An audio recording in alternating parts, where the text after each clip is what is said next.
কতটা সুন্দর লাগছে দেখুন মিষ্টিগুলো, দেখতে যেমন খেতে কিন্তু তার থেকে অনেক বেশি মজার।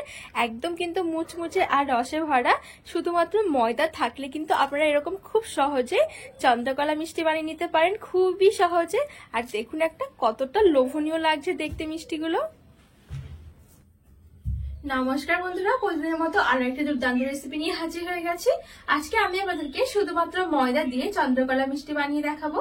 এই মিষ্টিটা দেখতে যতটা সুন্দর, খেতে কিন্তু তার থেকে অনেক বেশি মজার। তো চলুন আমি খুব সহজভাবে বানিয়ে দেখাবো, আশা করছি আপনাদের অনেক পছন্দ হবে। তো এই মিষ্টিটা বানানোর জন্য আমি এখানে ঠিক 1.5 কাপ মতন ময়দা নিয়েছি। আপনারা চাইলে কিন্তু বেশিও নিতে পারেন, আবার কমও নিতে পারেন। তো আমি এই 1.5 কাপ ময়দা দিয়ে আজকে মিষ্টিটা তৈরি করব। তো এবারে ময়দাটা আমি একটা বাটির মধ্যে নিয়ে নিচ্ছি। আর আমি এখানে সামান্য একটু লবণ নিয়েছি, লবণটা দিয়ে দিচ্ছি। তো এবার আমি তেলটা দিয়ে ময়দাটা ভালো করে ময়াম করে নেবো। আর এখানে কিন্তু তেলের জায়গায় আপনারা কিন্তু ঘিটাও দিতে পারবেন। তো যেসব রেসিপিগুলো ঘি ছাড়াও তেল দিয়ে খুব ভালো হয়, সেগুলো আমি চেষ্টা করি আপনাদেরকে তেল দিয়ে দেখানোর। তার কারণ হচ্ছে তেলটা কিন্তু সবার ঘরেই কিন্তু থাকে, আর ঘিটা কিন্তু কম বেশি সেরকম একটা ঘিটা থাকে না। তো আমি চেষ্টা করেছি আজকে তেলটা দিয়ে বানানো। যদি ঘি থাকে ঘিটা দিয়ে দেবেন, তাহলে কিন্তু ফ্লেভারটা খুবই সুন্দর আসবে। তো আমি এখানে ঠিক 3 চামচের মতো তেল দিয়ে ভালো করে ময়াম করে নেবো।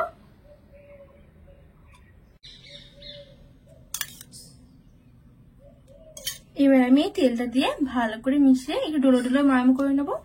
যত সুন্দর ময়াম করা হবে তত সুন্দর কিন্তু মিষ্টিগুলো ভালো হবে। তো এখানে আমি খুব সুন্দর করে ময়াম করে নিয়েছি। আর ময়াম করার পর কিন্তু ময়দাটা ঠিক এরকম হয়ে যাবে, আর ঠিক এরকম করেই কিন্তু ময়ামটা করতে হবে, তাহলে পরে মিষ্টিগুলো খুব সুন্দর হবে। আর আমার এখানে কিন্তু 3 চামচ তেলের মধ্যে কিন্তু ময়দাটা ময়াম করা হয়ে গেছে। আপনাদের হয়তো কমও লাগতে পারে বা বেশিও লাগতে পারে, সেটা নির্ভর করবে আপনারা কতটা পরিমাণ ময়দা নিয়েছেন।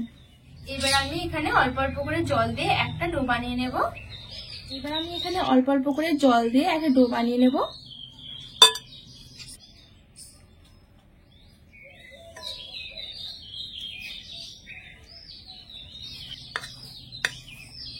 তো এখানে আমি খুব সুন্দর করে একটা ডো বানিয়ে নিয়েছি। ডোটা কিন্তু খুব বেশি নরমও করিনি, আবার কিন্তু খুব বেশিটা শক্ত নয়।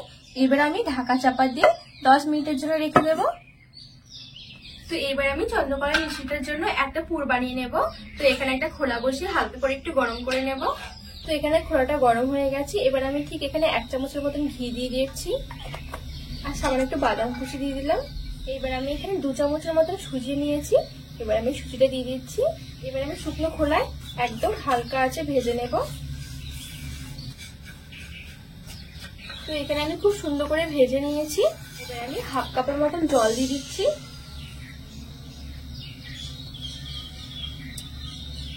আর আমি এখানে ঠিক 1/2 কাপের মতন গুঁড়ো দুধ নিয়েছি। এবার আমি দুধটা দিয়ে দিচ্ছি, ভালো করে মিশিয়ে নেব।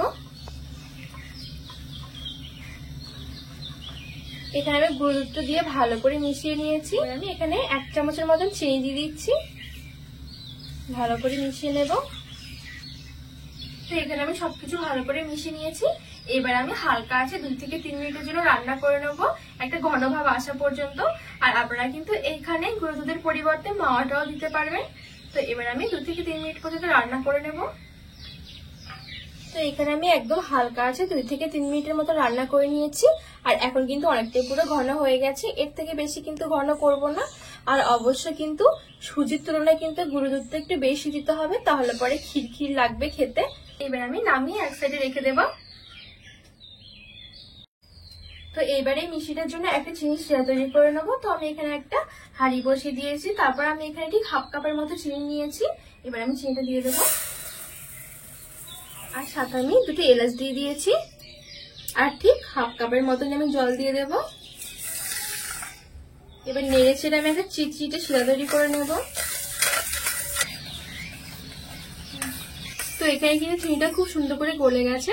আর কিন্তু এখন কিন্তু একটা চিটচিটে ভাবে এসে গেছে। এখানে কিন্তু খুব বেশি একটা চিটচিটে করলে হবে না, মানে 1 তার 2 তার এরকম কিছুই নয়, জাস্ট একটু এরকম চিটচিটে ভাবে এসে গেলে কিন্তু হয়ে যাবে। এবার আমি নামিয়ে এক সাইডে রেখে দেবো। আর এদিকে আমি ময়দাটা মেখে রেখেছিলাম, 10 মিনিটের মতন হয়ে গেছে। এবার আমি আরেকটু ভালো করে মেখে নেব।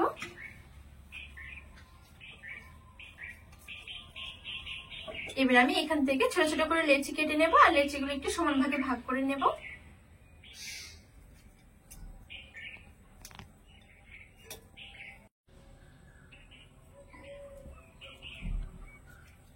এখানে আমি লেচিগুলো সমান ভাগে ভাগ করে নিয়েছি, আর আমি এখানে টোটাল 8টা মতো লেচি করেছি। এবার এখান থেকে একদম পাতলা পাতলা করে রুটি তৈরি করে নেব।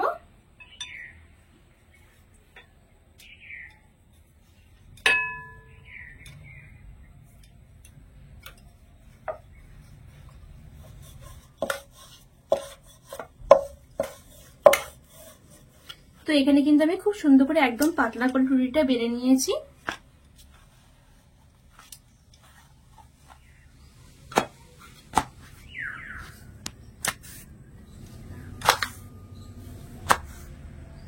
তো এখানে আমি সবগুলো রুটি খুব সুন্দর করে বেলে নিয়েছি। এবার আমি শেষে যে রুটিটা বেলেছিলাম এই রুটির উপরে না ভালো করে তেল মেখে নেব। পুরো রুটির উপরে আমি ভালো করে একবার তেল লাগিয়ে নেব। তো এখানে আমি পুরো রুটির উপরে খুব সুন্দর করে তেল লাগিয়ে নিয়েছি। এরপর আমি উপর দিয়ে হালকা হালকা করে একটুখানি ময়দা ছড়িয়ে দেব।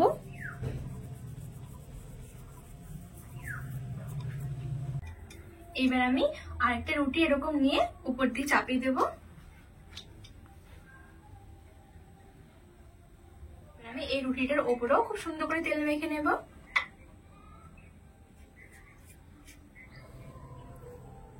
এই রুটিটার উপরে আমি খুব সুন্দর করে তেল মেখে নিয়েছি। এবার আমি উপর থেকে আবার একটুখানি এরকম ময়দা ছড়িয়ে দেব,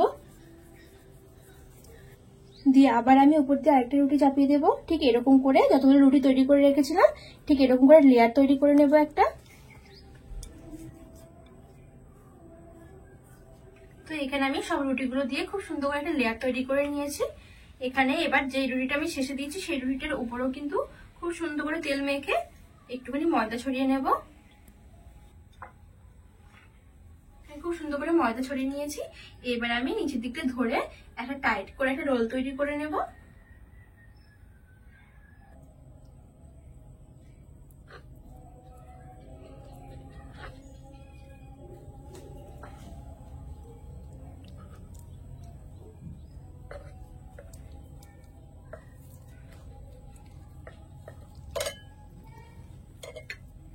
আর এদিকগুলো হাত দিয়ে এখানে একটুখানি চেপে দেব, আর একদম সামান্য একটু জল লাগিয়ে দিচ্ছি, এতে করে কিন্তু আর পরে ভাজার সময় খুলে যাবে না।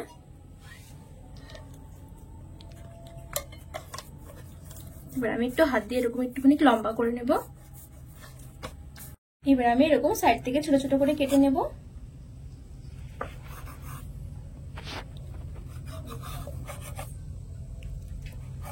তো এবার আমি এখান থেকে একটা লেচি নিয়েছি, আর এখন দেখুন কত একটা সুন্দর একটা লেয়ার পড়েছে।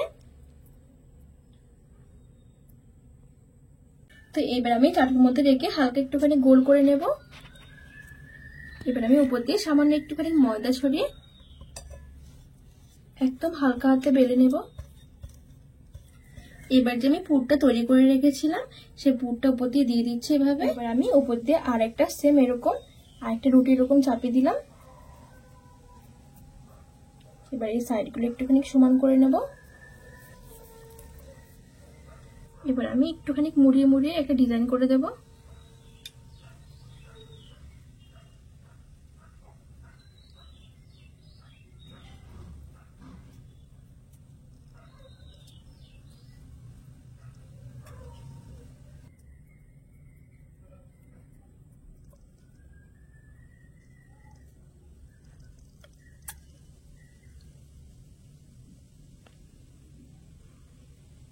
তো এই দেখুন এখানে কিন্তু আমার একটা চন্দ্রকলা মিষ্টি হয়ে গেছে, আর দেখতে দেখুন কতটা সুন্দর লাগছে।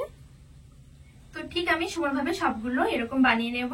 আর বন্ধুরা খুবই কিন্তু সহজ, আপনারা কিন্তু একবার দেখলে বুঝতে পারবেন যে কতটা সহজ। তো এখানে কিন্তু আমার সবগুলো মোটামুটি বানানো হয়ে গেছে। এবার আমি এগুলোকে ভেজে নেব।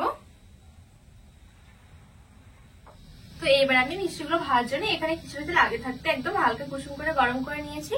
এবার আমি মিষ্টিগুলো ছেড়ে দেবো, আর এখন কিন্তু তেলটা একদমই হালকা কুসুম গরম আছে। এবার আমি মিষ্টিগুলো দিয়ে দিচ্ছি।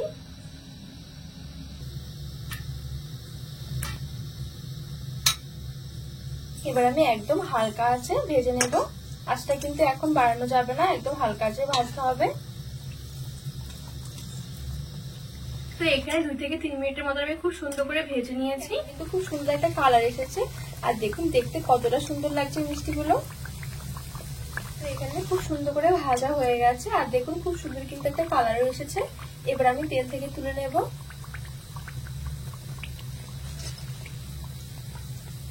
এবার আমি সাথে সাথে চিনি শিরার মধ্যে মিশিয়ে নেব।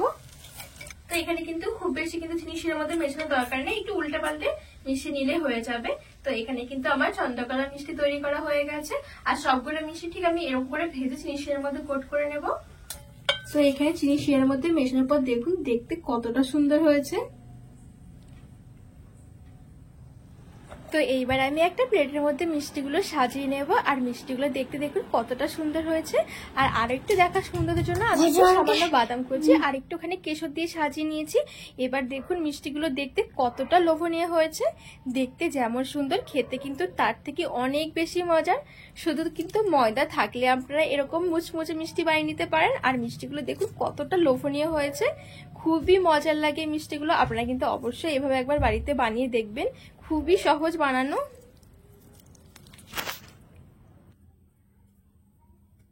বন্ধুরা আজকে মিষ্টি রেসিপিটি কেমন লেগেছে অবশ্যই কিন্তু কমেন্ট করে জানাবেন। আর আপনারা অবশ্যই এভাবে একবার বাড়িতে বানিয়ে দেখবেন, খুবই সুন্দর হয়। তো রেসিপিটি ভালো লাগলে চ্যানেলটাকে সাবস্ক্রাইব করে পাশে থাকার অনুরোধ রইল।